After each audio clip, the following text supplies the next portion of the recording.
Welcome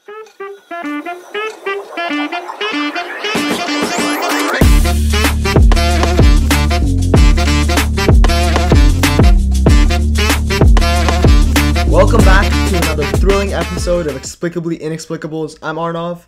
And I'm Nikhil, and today we're delving into the future of space exploration and its remarkable economic prospects. From mind-blowing space technology advancements to profitable space mining ventures, get ready for an exciting discussion. Do you recall that monumental SpaceX launch a few months ago? I think that there were a lot of cool things with that, and it was a really great sight to see. Yeah, I remember. I just remember how I was thinking the triumph of space exploration was showcased by private companies and not like private companies such as like SpaceX and not companies like NASA or those bigger companies. Exactly, right? or like governmental companies that used to control the space industry. Mm-hmm. And I feel like these companies like SpaceX, right? They've been spearheading the charge, revolutionizing space exploration and in general making it more economically viable. I guess just another example is Virgin Galactic. Mm-hmm. Yeah, I think, this isn't just taking steps forward in the scientific field and scientific research, but I think it also brings us kind of closer to a future where space tourism might be an attainable dream for those countless individuals. I know Elon Musk has talked about that. Mm-hmm. Yeah, I guess space tourism is a really interesting topic to go into, right? Just think about it. The concept of ordinary people venturing to space may seem like a scene from science fiction, but in the future, or I guess even in the present, it's becoming a tangible reality. People like you and me, in the near future can hopefully for a relatively affordable price, can go to space. Yeah, and like you said, I think it is kind of crazy to think about that literally like 10 years ago, so I was probably like, 6 or 7 at the time, to think that, this is something that would have essentially never been possible in my mind. But nowadays it is almost becoming a reality and hopefully will one day. And so with that said, I think companies like Virgin Galactic have made significant strides in this direction. Like I said, it's not too distant in the future now, and people might experience the wonder of weightlessness and behold the magnificence that our planet from the cosmos. Yeah, I guess it is like a very exhilarating prospect, but I guess we shouldn't just put off cost as a factor, because cost is a huge concern. So I guess the question for you is, will space tourism ever be within the reach of the average person, the average consumer? Because we have to take in a lot of factors, things as like resources, how many of these rockets or ships or whatever are being deployed every second, every day, because we have around 8 billion people. Mm-hmm. Yeah, definitely. I'm not gonna lie, like space tourism currently is expensive. It is. And so it's important, but it is kind of important to remember that the industry is still in its kind of nascent stages, its beginning stages, right? Yeah. Compared to other industries, this has literally only been out here for decades, 40, 50 years, whatever it might be. And so as technology evolves, I think that more companies are going to be able to venture in this domain, and we can reasonably anticipate prices to become more accessible over that time. And with that said, one of the main reasons why this cost is so high is the fact that we are using rocket fuel, and also the fact and the risk of that machinery breaking down. All it takes is one part of that giant rocket ship to break down, and that entire ship goes to waste. Exactly. Can't be used. Done. Millions of dollars down the drain, just right there. So I think as soon as we can improve that technology, some of those costs can start to go down, and this can be a little bit more accessible to the average person. Yeah, the funny thing is, it's not just the ships that are being lost, it's also the people. We're putting millions, billions of people at risk, so we need to make sure ensure that this is safe, reliable, and I guess also cost friendly. Yep. And so with that said, I think it's important to also explore the untapped resources that are present in space. Do you mean like potential for mining resources on the moon and asteroids?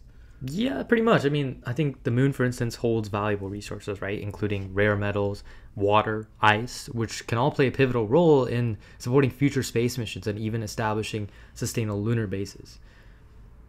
Yeah, but I guess the main question at hand is, even if we do mine these resources, are we able to realistically transport them back to Earth? And like, also, what is the benefit? Like, I guess you should say is that possible?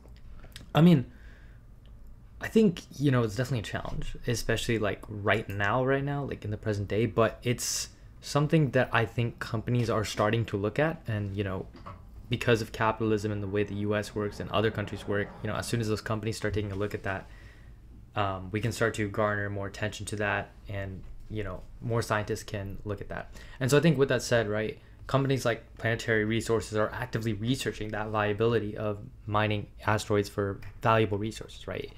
And so that's kind of something that can hold profound implications for industries back on Earth.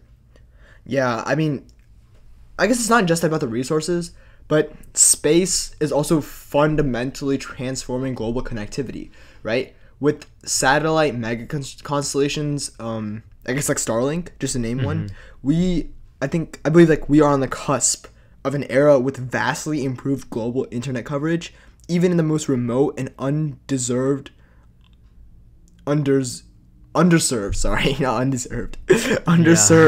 regions of our planet. And so I feel like it's just better for overall connecting, the different regions, different countries, different governments, different private companies from around the world together. Yeah, no, definitely sounds promising. I totally agree with you on that. But with all the benefits, are there any kind of potential concerns or obstacles we need to look out for with the growing number of satellites in space? I think so. The rapid proliferation of these satellites does raise legitimate concerns about stuff like space debris, and I guess even the potential interference with the crucial astronomical observations, right? So in terms of space debris, like after every single mission, or I remember like some of the spaceships that go into space, almost like half or like a majority part of the spaceship that they're leaving in space just flies away, becomes a part of the overall space dust. And in terms of like global space, dust waste, it's insignificant because it's so small compared to everything that's like in the entire world, right? But with the increasing number of satellites, it is becoming a growing problem, and I feel like it'll become a bigger problem in the future. And I guess just to end off, achieving a delicate balance between enhancing connectivity and safeguarding our celestial environment is of utmost importance and should be our essential concern. Right, definitely. And I think mentioning that safeguarding of our celestial environment is very important, because another one of the big things that we plan to do in space is actually human colonization on other planets. So we obviously want to make sure this is a safe environment to send ourselves. Yeah. I guess the notion of establishing self-sustaining colonies on Mars or the moon has captured the collective imagination, right? Companies like SpaceX or Blue Origin are at the forefront, and these companies are actively working towards making this audacious vision a tangible reality. People like Elon Musk are promising like goals in the near future of not only just landing people on Mars, but potentially colonizing this planet and eventually, even transferring people over in order to, make it our primary planet because of future Earth, sustainability. So I feel like that's definitely a realistic goal, or it could be definitely something in the future. Definitely. And yeah, I mean, that's definitely a great thing, and I hope I'm there for that day when all this kind of becomes a reality. I hope you guys are too. But like I said, for every good thing there's always the potential of a bad thing occurring. So for example, there is a myriad of challenges with this. So creating viable habits on distant planets necessitates addressing a plethora of technical, logistical, and even psychological hurdles, right? So the kind of the allure of exploring new frontiers and ensuring the survival of humanity continues to fuel our fascination with the idea. Exactly. And I remember we talked about this kind of, in the beginning of the episode, but a big challenge with space exploration is not only the cost and resources, but also the fact that we're playing with human lives, right? That's going at expense, and honestly, we can't take a risk on that. So that's why, researchers and scientists are working super hard in order to ensure the safety, reliability, and survival. I guess another example in terms of like technology and making sure that humans are safe. Recently, there was the submarine crash, right? So space exploration is, I guess, very similar to even ocean exploration, because there's two very different depths of the world that we have so little knowledge on. Right. And in the submarine, they took these billionaires down to see the Titanic, and I guess there was some malfunction and the water pressure took their lives. Exactly. Yeah. So it's really sad because it's very important to ensure the survival of these people, and I guess that's the essential priority. Yeah, definitely. And so to add on to that, I think it's also important to discuss how our listeners can kind of actively partake in this space exploration. Yeah, I mean, you don't need to be an astronaut to contribute, right? There are numerous ways for enthusiasts to get involved. I guess this ranges from supporting space advocacy groups to even investing in cutting-edge space-related ventures. Like, my sister started investing, and she invested in some space company. And that, too, even if it's like $5 on Robinhood, still contributes to the space industry and contributes to the growth. Yeah, no, definitely. I think it's kind of important to show your support for that group. See, again, even if you don't have money, you don't have power, you can definitely show your support for these groups, and that definitely goes a long way.